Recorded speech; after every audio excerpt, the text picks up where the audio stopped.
Good morning, dear students. Students, now in this lecture we are start a new topic, and this is a very interesting and the most important topic, structure of the DNA. Very interesting topic, and some basic informations we are learned in 11th and the 12th science, right?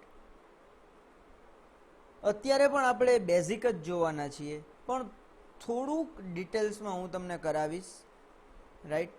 એના structure વિશે આપણે study કરશું, થોડાક animation videos જોશું, right? આ topic આપણી exam માટે બહુ જ ઇમ્પોર્ટન્ટ છે, સ્ટ્રક્ચર ઓફ ધ ડીએનએ.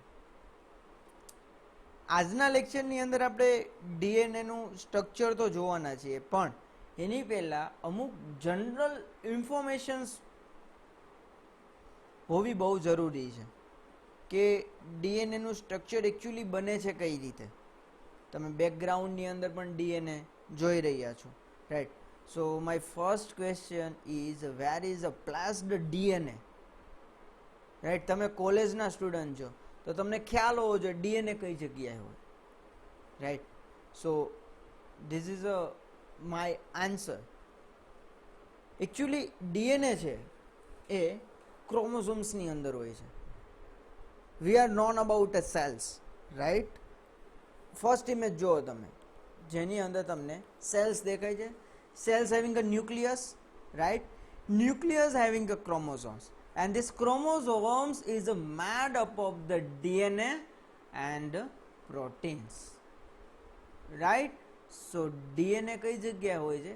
ક્રોમોઝોમ્સની અંદર, કેમ કે ક્રોમોઝોમ છે એ પોતે ડીએનએ અને પ્રોટીન્સનું બનેલું હોય છે, રાઈટ? અને ડીએનએની અંદર જીન હશે, segments of the DNA, that means gene. અને આ જીન છે એ પોતે different types of the traits, એટલે જે કેરેક્ટરિસ્ટિક્સ છે એને કંટ્રોલ કરતા હોય છે. અને આપણને ખ્યાલ છે, આપણને જે વારસાગત જે કેરેક્ટરિસ્ટિક્સ આવે છે ડીએનએની લીધે જ આવે છે, રાઈટ? ડીએનએ જે ઇનહેરિટન્સની અંદર એક કેરેક્ટર છે, one generations to another generations A pass કરતું હોય છે. તો આ છે એ ડીએનએની જગ્યા છે કે ડીએનએ કઈ જગ્યાએ હોય છે એ પણ આપણને ખબર હોવી જોઈએ. ડીએનએનું સ્ટ્રક્ચર છે આપણે બધાએ જોયું હશે, ડબલ હેલિક્સ સ્ટ્રક્ચર હોય છે, રાઈટ? આ ટાઈપનું, રાઈટ? ડબલ હેલિક્સ સ્ટ્રક્ચર છે. પણ ડીએનએ જે છે એના સ્ટ્રક્ચરની અંદર નાઇટ્રોજીનસ બેઝિસ હોય છે. શું હોય છે? નાઇટ્રોજીનસ બેઝિસ. તો એની અંદર કઈ મુખ્યત્વે નાઇટ્રોજીનસ બેઝિસ છે એના વિશે સ્ટડી કરશું, રાઈટ? અને એના ડાયામીટર્સ અને એ બધું આપેલું છે, આપણા સ્ટડીમાં નથી, પણ ડીએનએનું જે સ્ટ્રક્ચર છે એની અંદર કઈ કઈ નાઇટ્રોજીનસ બેઝિસ છે, એની અંદર કયા કયા બેકબોન આવેલા હોય છે, આટલું જોવાનું છે, બરાબર? આ સિમ્પલ સ્ટ્રક્ચરની અંદર. અને એના સિવાય આપણે રેપ્લિકેશન્સ છે એ ડિટેલ્સમાં જોશું. પણ આજના લેક્ચરની અંદર આપણે થોડીક એની જનરલ ઇન્ફોર્મેશન જ લેવાના છીએ, જેની અંદર તમને એ ખ્યાલ હોવો જોઈએ નાઇટ્રોજીનસ બેઝ પેર શું છે, રાઈટ? એની અંદર બીજા કયા કયા બેકબોન છે. આની અંદર સુગર અને ફોસ્ફેટ બેકબોન હશે. નાઇટ્રોજીનસ બેઝ જે છે ડીએનએ એની અંદર એટીજીસી, એડિનાઇન, ગ્વાનિન, થાયમિન્સ અને સાઇટોસિન્સ આ હશે, રાઈટ? હવે એની પહેલાં હું તમને જનરલ ઇન્ફોર્મેશન્સ માટે ન્યુક્લિયક એસિડ એટલે શું એ આપણે સમજવું જરૂરી છે. એ હું પહેલાં તમને સમજાવું. ડીએનએ સમજવા પહેલાં આપણને ન્યુક્લિયક એસિડ અને ન્યુક્લિયોટાઇડ્સ આ બંનેની ઇન્ફોર્મેશન હોવી જરૂરી છે. તો ન્યુક્લિયક એસિડ કેને કહેશું? એસિડ છે એ તો ખબર પડી ગઈ ને, રાઈટ? પણ ન્યુક્લિક એસિડ આપણે કહેશું કેને? So nucleic acid was first discovered by Swiss biochemist Friedrich Mischer in 1869. First time he is isolated nuclei of the push cells, that means the leukocytes. લ્યુકોસાઇટ કરીને જે સેલ્સ છે, પુશ સેલ્સ, લ્યુકોસાઇટ્સ, એની અંદરથી એને પહેલી વખત એક ન્યુક્લિયાઈને આઇસોલેટ કર્યા અને એને નામ આપ્યું ન્યુક્લિયાઇન.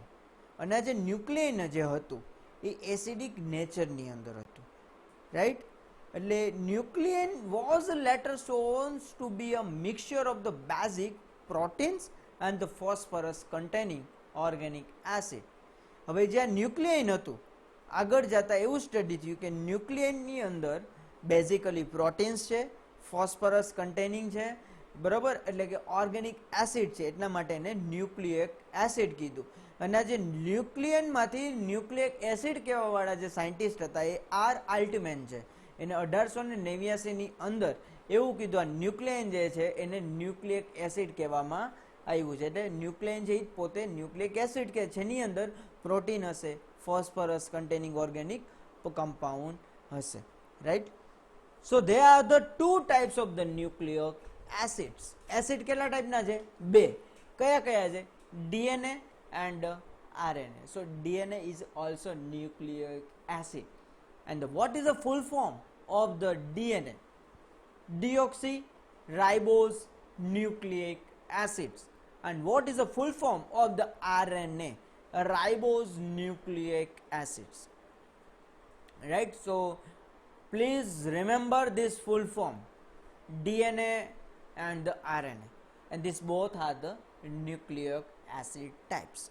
So nucleic acid is a macromolecules. In first lecture of the biochemistry and the genetics, and that lecture we have learned about the biomolecules. So two types of the biomolecules, macro and the micro, right? So nucleic acid is a macromolecules and made by the many polymers, monomeric units. It's called nucleotides. હવે જે nucleic acid છે એ શેનાથી બનેલું છે? પોલિમરથી બનેલું છે. Polymer એટલે એની અંદર મોનોમેરિક યુનિટ્સ હશે, રાઈટ, જેને કહેવામાં આવે છે nucleotides, right. And each nucleotides consist of nucleosides and the phosphate group. હવે પાછું એ સવાલ થાય કે ન્યુક્લિયોટાઇડ્સ કેને કહેવા? તો જેની અંદર ન્યુક્લિયોસાઇડ્સ હોય અને ફોસ્ફેટ ગ્રુપ હોય તેને ન્યુક્લિયોટાઇડ્સ કહેવામાં આવે છે. સમજાય છે? અને આ જે ન્યુક્લિયોટાઇડ્સ હશે કેને કીધા? કે પોલિમર જે છે ચેઇન હશે એ મેની મોનોમેરિક યુનિટ્સ, એક કરતાં વધારે મોનોમેરિક્સ યુનિટ છે એ ભેગા થઈને ન્યુક્લિયોટાઇડ્સ બનાવે છે. અને આ ન્યુક્લિયોટાઇડ છે એની અંદર ન્યુક્લિયોસાઇડ્સ હોય અને ફોસ્ફેટ ગ્રુપ હોય. એટલે ફોસ્ફેટ ગ્રુપ અને ન્યુક્લિયોસાઇડના કેમિકલ સ્ટ્રક્ચર અહીંયા બતાવેલા છે. ક્લિયર? નામ છે યાદ રાખવાના છે, રાઈટ. તો ન્યુક્લિયોટાઇડ્સ છે એની અંદર 3 પાર્ટ્સ આપણને જોવા મળે છે. કયા કયા હોય છે? જેની અંદર નાઇટ્રોજનસ બેઝ હોય, શુગર હોય અને ફોસ્ફેટ ગ્રુપ હોય. આ ત્રણેય ભેગા થઈને એક ન્યુક્લિયોટાઇડ છે એ બને છે. સો thus the nucleotides is a phosphoric ester of the nucleosides. And each nucleoside consists of the sugar molecules and the nitrogenous base. આવી ગયું, મેં પહેલા જ કહી દીધું અહીં કે નાઇટ્રોજનસ બેઝિસ હશે, શુગર હશે અને ફોસ્ફેટ ગ્રુપ હશે. The relationship can be shown as given the below. Nucleic acid, that means the many nucleotides. Nucleotides, that means the nucleoside plus the phosphate, they are the combined and the form the nucleotides. And the nucleoside, that means the sugar plus the nitrogenous bases, they are the combined and form the nucleoside. So nucleic acid is equal to phosphate group plus the sugar plus the nitrogenous base. So here nitrogenous base and the phosphate group are the combined and the form the nucleotides, and the nitrogenous base plus the sugar, they are the combined and form the nucleosides. અને બંને શું છે? Nucleic acid જ છે, right. એની અંદર ઘણા બધા ન્યુક્લિયોટાઇડ્સ હોય છે. તો ન્યુક્લિયોટાઇડ જે છે એ બનશે કઈ રીતે? એની અંદર ઘણા બધા ન્યુક્લિયોસાઇડ્સ હશે. સમજાય છે? તો આ એક એનું એકચ્યુઅલી રિલેશનશિપ બતાવ્યું છે કે જ્યારે નાઇટ્રોજનસ બેઝ અને ફોસ્ફેટ ગ્રુપ ભેગા થાય તો ન્યુક્લિયોટાઇડ્સ બને, અને ન્યુક્લિયોટાઇડ્સ છે એ ઘણા બધા ભેગા થાય તો ન્યુક્લિયોક એસિડ બને, રાઈટ. હવે જે નાઇટ્રોજનસ બેઝ અને શુગર જે છે એ બંને ભેગા થાય તો ન્યુક્લિયોસાઇડ્સ બનશે. તો ન્યુક્લિયોસાઇડ્સ પ્લસ ફોસ્ફેટ ગ્રુપ આ બંને ભેગા થાય તો ઘણા બધા ન્યુક્લિયોટાઇડ્સ પણ બને, રાઈટ. તો આ બધા ત્રણેય વચ્ચેનું જે રિલેશનશિપ છે એ પણ તમને સમજમાં આવવું જોઈએ. આ એકદમ ક્લિયરલી અને એકદમ ઇઝી લેંગ્વેજની અંદર બતાવેલું છે, તો કન્ફ્યુઝ થવા જેવું આમાં કાંઈ છે નહીં. Different components of the nucleic acids are the briefly discussed the below. આપણે અલગ અલગ કમ્પોનન્ટ જે છે ન્યુક્લિયોક એસિડના એના વિશે થોડુંક ડિટેલ્સમાં સ્ટડી કરી.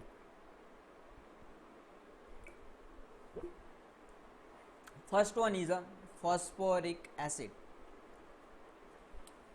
So the acidic nature of the nucleic acid is due to the presence of the phosphoric acid. Phosphoric એસિડના લીધે આ જે ન્યુક્લિક એસિડ છે એ કેવા છે, એસિડિક ઇન નેચરમાં છે. In the sugar of the nucleosides are combined with phosphoric acid by the phosphoester bond. આ જે ન્યુક્લિયોસાઇડ છે એ કમ્બાઇન થાય છે, કેની સાથે કમ્બાઇન થશે, ફોસ્ફોરિક એસિડ સાથે. કયા બોન્ડથી, ફોસ્ફોર એસ્ટર બોન્ડ. કોઈ પણ બે બાયોમોલેક્યુલ્સ હોય, કોઈ પણ બે બાયો એલિમેન્ટ્સ હોય, નોટ મોલેક્યુલ્સ, કોઈ પણ એલિમેન્ટ્સ છે, કાર્બન, હાઇડ્રોજન, ઓક્સિજન, તો એ બધા એકબીજા સાથે અલગ અલગ બોન્ડથી જોડાતા હોય છે, રાઈટ, ક્લિયર. તો આની અંદર જે શુગર છે ન્યુક્લિયોસાઇડનો, right, sugar of the nucleoside, એટલે ન્યુક્લિયોસાઇડના સ્ટ્રક્ચરની અંદર જે શુગર છે એ શુગર છે એ પોતે ફોસ્ફેરિક એસિડ છે એની સાથે કમ્બાઈન થાય છે. એ ફોસ્ફરિક એસિડ સાથે જ્યારે કમ્બાઈન થાય ત્યારે એની અંદર જે બોન્ડ હોય છે એ બોન્ડથી જે બે કમ્બાઈન થાય છે, બોન્ડ કયો હશે, ફોસ્ફોએસ્ટર બોન્ડ હશે. અને આની અંદર fifth of the third carbon of the sugar, અને એ પણ જે શુગર હશે એનો 5મા નંબરનો ત્રીજો કાર્બન હશે એ જોઈન્ટ થશે. Second one is a sugar. Sugar is 5 carbons, that means a pentose sugar, and there are the two types of the pentose sugar, ribose and the deoxyribose sugar. અને એ બંને શુગરની જે basic chemical structure જે છે અહીં બતાવેલું છે. પહેલી image છે એ છે ડિઓક્સીરાઇબોસ છે અને સેકન્ડ છે એ રાઇબોસ છે. અને બે વચ્ચેનો જે ડિફરન્સ તમારે પકડવો હોય તો સેકન્ડ નંબરનો જે કાર્બન છે એ કાર્બનનો ઓક્સિજન જોઈ લેવાનો, રાઈટ. ડિઓક્સી જે શુગર હશે એની અંદર સેકન્ડ નંબરનો જે કાર્બન હોય એની પાસે ઓક્સિજન હશે નહીં, જ્યારે રાઇબોસની અંદર સેકન્ડ નંબરના કાર્બન પાસે ઓક્સિજન હોય છે. અને આ કેમિકલ સ્ટ્રક્ચર ઓલરેડી તમે કેમિસ્ટ્રીમાં પણ ભણતા હશો અને 11 બારની અંદર બેઝિકની અંદર પણ તમે ભણી ગયા છો, right. So deoxy sugar has 1 oxygen atom less at second carbon. અહીંયા એક ઓક્સિજનનો મોલેક્યુલ્સ ઓછો હશે સેકન્ડ કાર્બન પાસે, એટલે એનાથી આપણે આઈડેન્ટિફાઈ કરી શકીએ કે this is a deoxyribose sugar, and the ribose sugars is present in the DNA while the deoxy sugar occurs in the DNA. હવે જે આ રાઇબોસ સુગર જે છે એની અંદર એક ઓક્સિજનનો મોલેક્યુલ સેકન્ડ નંબરના કાર્બન પાસે હશે અને આ રાઇબોસ સુગર જે છે એ આરએનએ માં જોવા મળે છે, અને જે ડિઓક્સી રાઇબોસ સુગર જે છે, રાઈટ, આ એ પોતે ડીએનએ ના સ્ટ્રક્ચરની અંદર જોવા મળશે. Third one is a nitrogenous base. So they are the total 5 bases belong the 2 types. Nitrogenous basis છે એની અંદર બે અલગ અલગ આપણને ટાઈપ્સની નાઇટ્રોજનસ બેઝિસ જોવા મળે છે, જે છે પ્યુરિન્સ એન્ડ ધ પિરિમિડિન્સ, રાઈટ. આ નામ પણ તમે સાંભળેલા હશે, રાઈટ. તો પ્યુરિન્સ અને પિરિમિડિન્સ વચ્ચે શું ડિફરન્સ છે અને કેને પ્યુરિન્સ કહેવું અને કેને પિરિમિડિન્સ કહેવું એના વિશે થોડુંક જોઈએ. So first purines. So the two purines are the involve the manufacture of the DNA, that is adenines and the guanines, right. So they are the consist of the two ring of the carbons and the nitrogens. હવે એડિનાઇન અને ગ્વાનિનના structure જો students, જેની અંદર આપણને બે ring form જોવા મળે છે અને આ બંને રિંગની અંદર આપણને કાર્બન્સ અને નાઇટ્રોજન બંને જોવા મળશે. તો એના પરથી આપણે કહી શકીએ કે પ્યુરિનની રિંગ છે. પિરિમિડિન્સની રિંગ છે એ આ ટાઈપ્સની હશે નહીં, રાઈટ. પિરિમિડિન્સ જે છે એની અંદર 3 એક્ઝામ્પલ છે, cytosines, thymines and the uracils. Adenine and the guanines are the purines, right. આ યાદ રાખવું બહુ જ ઇમ્પોર્ટન્ટ છે. What is a purines and which are the purines. કારણ કે આપણે આની અંદર જે ન્યુક્લિયોટાઇડ્સ ને બધું જે સ્ટડી કરી છે, જે આપણે નાઇટ્રોજીનસ બેઝિસ જે જોવાના છીએ, તો these are the nitrogenous bases, right. તો એની અંદર આપણે જોયું કે ATGC આવે છે ડીએનએ ની અંદર, એડિનાઇન, થાઇમિન્સ, ગ્વાનિન એન્ડ ધ સાઇટોસિન્સ. તો એમાંથી પ્યુરિન કોણ છે ને પિરિમિડિન્સ કોણ છે ખબર હોવી જોઈએ. તો adenine and the guanines both are the purines, and the cytosines, thymines and the uracils, they three are the pyrimidines. And the pyrimidine structure having the only the one ring of the carbon and the nitrogens, compared to the purines having got two rings of the carbons and the nitrogens, and in this case that means the pyrimidine having only the one ring of the carbon and the nitrogen, and they are the difference between the purine and the pyrimidines. જ્યાં તમે જોઈ શકો છો, right. આની અંદર બે ring છે, જ્યારે પિરિમિડિનની અંદર એક રિંગ હશે. પ્યુરાઇનના એક્ઝામ્પલ છે એડિનાઇન એન્ડ ધ ગ્વાનિન્સ, અને પિરિમિડિન્સના એક્ઝામ્પલ છે સાઇટોસિન્સ, થાઇમિન્સ એન્ડ ધ યુરેસિલ્સ. આ યાદ રાખજો, આડાઅવડા ના થાય. થાઇમિન છે એ પ્યુરાઇનમાં ના આવી જાય અને એડિનાઇન આની અંદર ના આવી જાય, એવું ધ્યાન રાખવું, બરોબર. Cytosine, thymine, uracils, they three are the pyrimidines. Adenine and the guanines, they both are the purines. And of these 5 nitrogenous bases, right, cytosines, guanines, adenine, thymines and the uracils, જેમાં અલગ અલગ નાઇટ્રોજનસ બેઝિસ છે આપણે જોશું. RNA અને DNA એ બંનેમાં ફરક શું છે? જ્યારે આરએનએનું જે ન્યુક્લિયો નાઇટ્રોજનસ બેઝિસ જે છે એની અંદર યુરેસિલ હશે, જ્યારે ડીએનએની અંદર થાઇમિન્સ હશે. એના સિવાયના જે સાઇટોસિન્સ, ગ્વાનિન અને એડેનાઇન છે એ સિમિલાર હોય છે, રાઈટ. જે આપણે ન્યુક્લિયોજનસ બેઝિસ જોવાના છીએ ડીએનએ અને આરએનએની અંદર, આરએનએ છે એ સિંગલ હેલિક સ્ટ્રક્ચર હોય છે, જ્યારે ડીએનએ જે ડબલ હેલિક સ્ટ્રક્ચર હોય છે, રાઈટ. હવે એમાં જે નાઇટ્રોજનસ બેઝિસ છે, જે આ વચ્ચે તમે કલરફુલ જે સ્ટ્રીપ જોવો છો ને, they are the base pair, right, and they are the also nitrogenous bases. So cytosines, guanine, adenine and the thymines, they four are the nitrogenous bases of the DNA, nucleobases of the DNA, right. અને ન્યુક્લિયોબેઝિસ કેની કીધી? DNA ની કીધી છે. તો અને RNA ની અંદર જ્યારે થાઇમિનની જગ્યાએ યુરેસિલ્સ આવી જશે. એના સિવાય સાઇટોસિન્સ, ગ્વાનિન, એડેનાઇન છે એ કેવા રહેશે? સિમિલાર રહેશે. So DNA contains adenine, guanine, cytosines and the thymines, and the RNA contains adenine, guanine, cytosines. They three are the similar, right, and the uracils are the different. And here in this case that means thymines are the replaced to uracils in a RNA structure. Clear?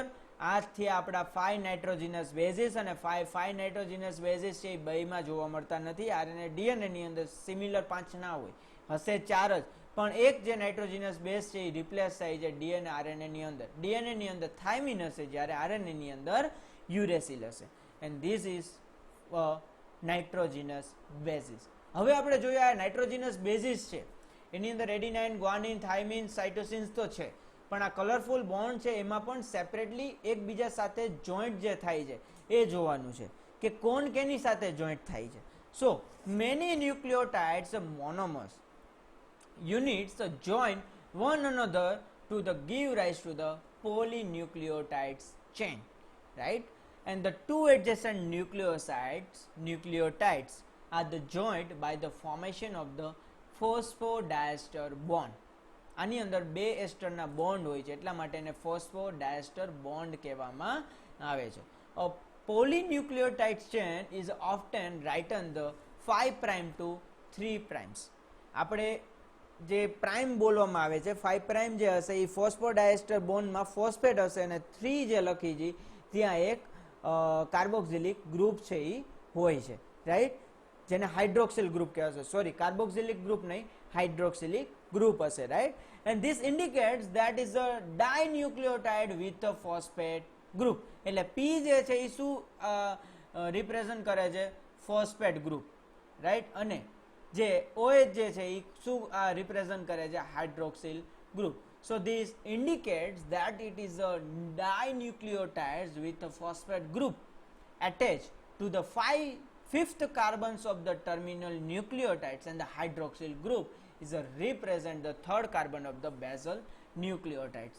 હવે આઈનો આ તમને arrangement છે એ થોડી difficult પડશે કે આ phosphate group અને હાઇડ્રોક્સિલિક group છે એ કઈ રીતના એટેચ થાય છે. તો એ અહીં લખેલું છે કે 5મા નંબરનો કાર્બન હશે એ ફોસ્ફેટ ગ્રુપનો, અને જે હાઇડ્રોક્સિલ ગ્રુપનો જે ત્રીજો કાર્બન હશે એ બંને જોઈન્ટ થશે.